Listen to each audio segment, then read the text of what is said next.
I am utilizing the Bit Integrations plugin to establish a connection between these two platforms. Let's go to Bit Integration Dashboard.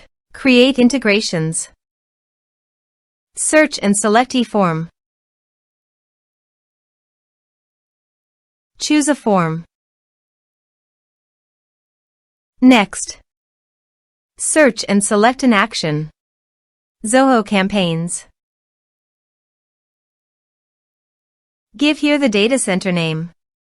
My data center is zoho.com. Give here the client ID and the client secret. So, please visit the Zoho API console. Add client. Server-based applications. Give here a meaningful client name. Give here the homepage URL and redirect URIs. So copy it from here and paste it here. Create. Copy the client ID and the client secret and paste it here.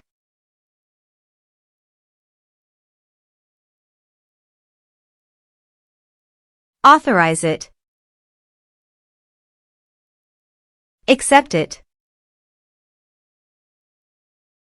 Authorization is successfully done. Now click on Next. Select a list.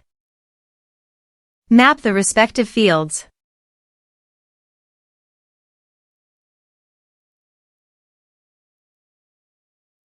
Here are advanced features in conditional logic. If you want, you can use it for your own requirement. Click on Next. Finish and save it. Let's submit the form.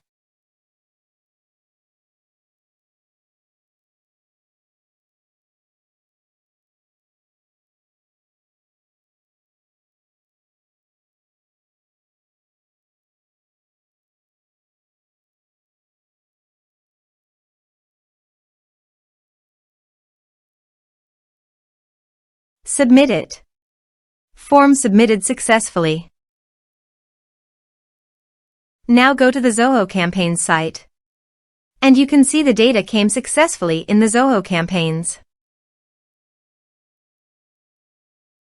Thanks for watching.